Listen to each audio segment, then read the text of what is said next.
Day 426 of the vlog, and day rating is about a 6. Let's see, got up at 5. I think I went to bed at 4 last night. So we started the day a little bit tired. And we knew going into it would happen because it's race day. Took the pup for a nice 20-30 minute walk. No one was out there, which was nice. And then changed, drove to the race. Got to the warm-up, already saw the guy that I knew on the warm-up, and got in 2 miles for the warm-up, came back, pretty much made my way to the track. Then it took about 15-20 minutes to do strides, a little stretch, change shoes, get the hip number. I think it was hip number 6. So normally that means you're kind of 6th fastest in your heat. I guess there was about 25 people. They had just combined everyone to maybe doing 2. But a little bit behind schedule. They took about 10 minutes to start. So I was supposed to go off at 7. It was somewhere near 7:10. And then I don't know. I took the lead from the beginning. I don't think anyone wanted to really have it. And after about 250 meters, someone came around, and I guess I'd slow down a little bit, but I got into a stride. I was like, okay, I feel like this is good. This is a good 1,500 meter pace. And my body just said no. And then I got to 400, and I didn't hear anyone reading off the split. I was like, okay, maybe there's a clock over at the start-stop line. So I was thinking, okay, make it a 300 meters, so it'd be about, what is it? 400. Oh my gosh. 700 meters, and I'll take a look at the split at the start-finish line. There's no clock. So I'm kind of freaking out. I kind of want to look at my watch, but I need to kind of figure out how I'm doing. I fell into about 5th place, and I was in kind of a no man's land. I didn't hear anyone behind me. No one was on my shoulder, and the other 4 people had gotten about at least 5 to 8 meters in front of me. And then, okay, I said by 3rd lap, let's kind of figure out where we're at, and then go from there. Got a 3rd lap, and was trying to tell myself, all right, this is your wind-up lap. Get your stride going, get your head in. And 4th lap, or the last 400 meters, let's just pick up the pace and catch someone, because someone's going to drop off. And they spread out a little bit, and there was no response. I almost felt like every lap got slower. Maybe I started out like 74, I went to 75, 76, 77. Like, I don't know what the split was, but I'm just giving a rough estimate. And it was like 4:43, which is 2 seconds slower than the last time. And last time I, again, didn't have a great warm-up. And I had to do 4 other events after that. And this one, mentally knowing I only had to do 1, I thought I'd do faster or do better. And they got in a much better warm-up. So I don't know if something happened. Wednesday's workout was too long, or Thursday's double run was the issue. But again, I just didn't feel like I was mentally ready to race. Like, I don't know how to say it. I guess I've never had this feeling. Normally, I love race days. And normally I compete well. And I was not happy with my performance. I was not happy with the result. I didn't feel like I gave it my best. I feel like I started well, and then it never came back. The zip was out of my legs. The mentality of racing was out. I never felt like I got back in after the first 150 meters. Or maybe 200, somewhere in there. And then went for a nice, just like 2.3 mile cool down. You know, jogging with someone else in the race. It was like a guys and girls heat. And so someone that was just randomly, I'm saying randomly there, but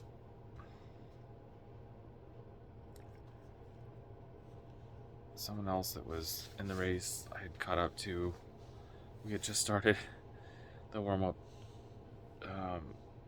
in the parking lot, and so just started to chit chat. And I was like, "Hey, how'd your race go?"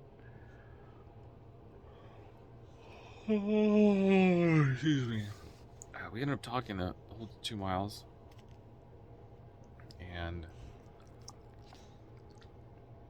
I don't know, it's kind of cool. Just nice to chat with somebody.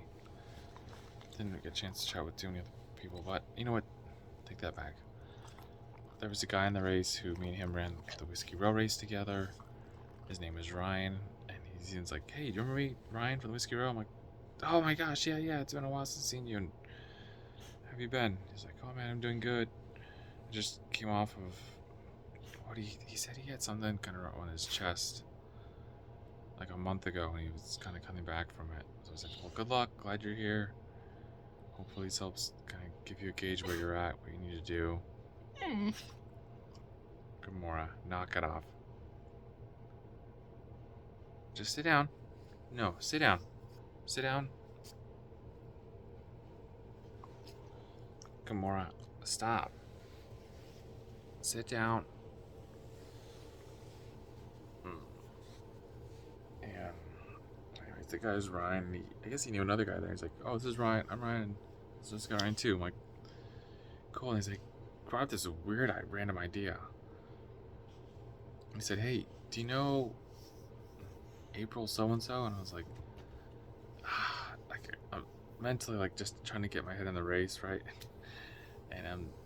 And this is, again, we all warmed up, we all got a hip number, and we're waiting on the start line, and they keep us there for like 15 minutes, 10-15 minutes, and there's no one there to kind of call you to the start. There's no one to give you instructions, so it's kind of like, what's going on? What's the holdup? And yeah, it's just really kind of weird. And so everyone started chatting, and he had said, "You know, April so and so." I was like, I can't think off the top of my head, but how would I know her? Like, massage therapist. I was like, wait. Yeah. And I was like, they were my teacher. And it's like, this other Ryan dated her like back in high school. And I was like, oh, cool. Like, I don't know what to say to it. Like, he just said he was going through like the friends list and thought it was just a random moment, but kind of like small world, I guess. It was weird, but he's just trying to like say hi to people, right, and just make a connection. It was nothing bad. It didn't say anything bad. It was just kind of, yeah, they briefly dated in high school, and then finally someone came over for the race, and they said, "All right, we get started." And then normally what they do is they put you in order, and this one we just kind of fell in line and found a spot in the race. And again, there's about 25 people, and some of us were over here doing strides and leg swings and drills, and they had just kind of been there chatting, and so they had kind of swarmed the front of the line. Maybe as if you would probably say like a marathon, like just a lot of them that just have really content about getting up there and just standing for 10 minutes. I think more of the racers are trying to get there and stay warm, stay loose, and mentally get ready. I say that, and then we're over there chatting about people we know. We're building on social media. But yeah, the race started, didn't go well. led the race and then fell off and never came back mentally or physically. I'm just gonna beat myself up over it because I felt like I could have ran much better race. I felt like I had a better recovery on Friday. I felt like I was mentally more prepared. I don't know, and that's why I think I'm kicking myself. If I would have said, "Oh, I had a tight hamstring," or "My calf strained," or I would be like, "That's what it is. I need to fix it and then get back out there." But I'm just like, I don't know what to do at this point. I mentally didn't have what I needed to race. I zoned out for 2 laps and then tried to do something in the last lap, and there was nothing there.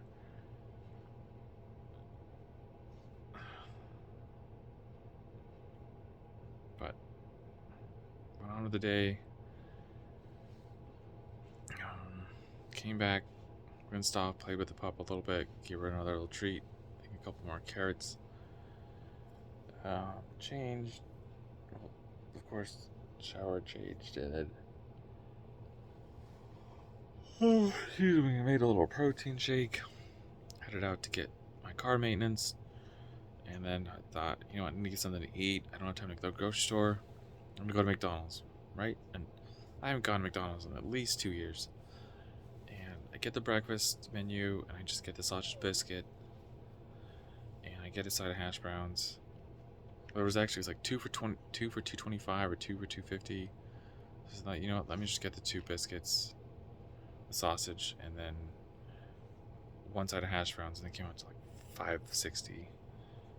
So I get it, and on the way over, I call my buddy.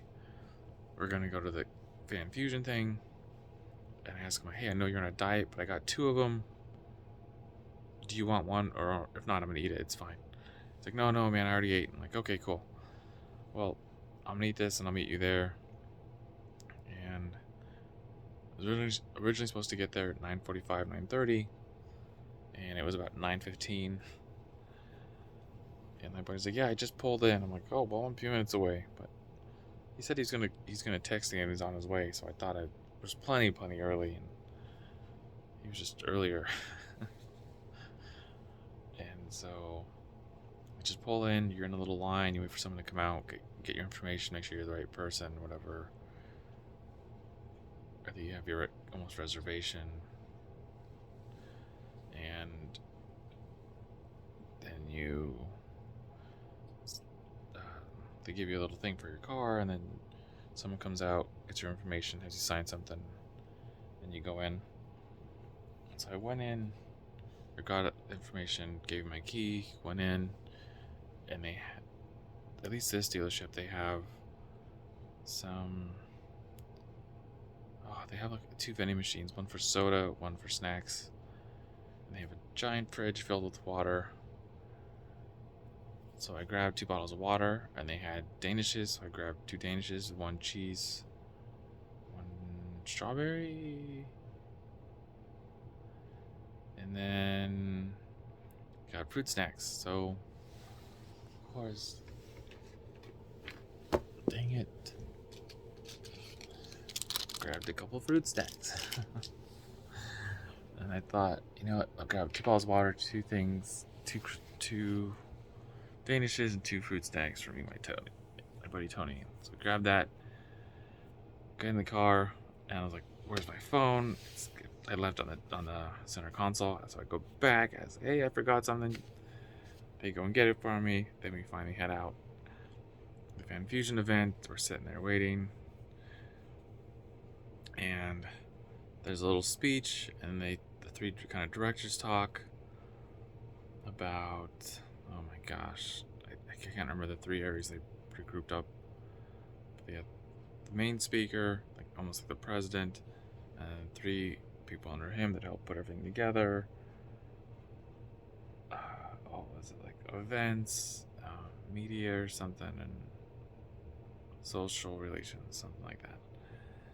And I said, okay, and then we break off, and they said, if you'd like to get over here, go here. We're like, wait, what? And then they're going to divide the room up into 3, and then I don't know what actually happened, because we went and asked him if any of this is for panels, and he said no, this is more for volunteers.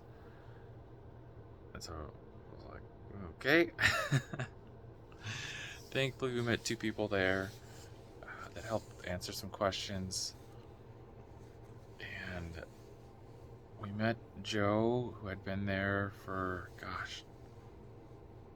12 years. And it was cool because he had some Spider-Man pants on and like a Marvel belt, and he was just super nice about it. Chit-chatted a bit, and then someone overheard a conversation and asked, "Is that Tony Pham?" And I briefly heard it, like, "Wait, what?" And we were walking away, and he's like, "Dave, I guess that's it." And then we're starting to head out, and then the girl comes up and's like, "Hey, wait, excuse me, aren't you Tony Pham?" And just like, "Wait, what? How'd you know?" And I was like, "Of course, it's Telepathic Saturdays." Just trying to have like a little joke. I'm like, "Yeah, how do you know? How do you know this guy?" And they had been emailing, getting information from each other. And so it's like, "Oh my gosh, nice to finally meet you face to face." Yada yada. And we guys asked her a bunch of questions. She was super, super nice, super helpful. Her name was Ashley. So thank you, Ashley, for answering so many questions. And then someone else came up who was kind of like a technician for it. So the panelists, when they come in and like, "Hey, I need help setting this up," or "This cord isn't working, the lights aren't working, the audio's not working," they kind of come up and help test run it or break things down, and give a second extension cord or whatever it is, and help you out. And so they were just super helpful. They helped us out for about 15-20 minutes, and then they said, "But yeah, this is not really for panelists, this is more for people who are volunteering." I'm like, "Oh, okay." And I was like, "Well, Dave, I guess we're done here." So he's like, "You know what? There's a cool little breakfast little shop over here. Let's go get breakfast. It's on me." I'm like, "Okay, cool." So we went and got breakfast, chit-chatted for an hour. Really nice. Food was okay. I probably should have got the acai bowl because that's what he got, and he said it's pretty tasty. I think I'd been up so early. I got up at 5, and it was already 10:30, 11:30.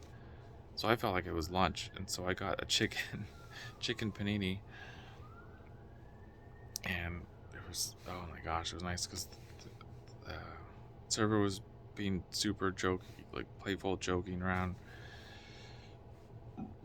Oh my gosh, excuse me. And yeah, we just talked for a minute and sat down, got our food, talked about volunteering and I guess being like a role model for kids, or being like a coach type of deal. And yeah, it was just a fun, good conversation. And then finished lunch, came back, got my car, and that was about it. Came back, hung out with the pup a bit. We played. I sat down and watched TV about an hour, and I was like, "All right, I'm gonna go to bed. I'm feeling tired." So I took a nap for about 2 hours, and then got up, took the pup for another walk. Kind of had a relaxing night since then. Kind of fell asleep on the couch, and so it's now 12:47. I think I fell asleep around 10:30. I don't know. Maybe it was 11, but got up, moseyed over here, and gonna call it a night. And it's getting way too long. But that was the day. A little bit of a struggle in the start. Still working it through my head. Trying to figure out what was wrong. But tomorrow's another day. So we'll see how it goes tomorrow. So run your life with health and happiness, and have a good night.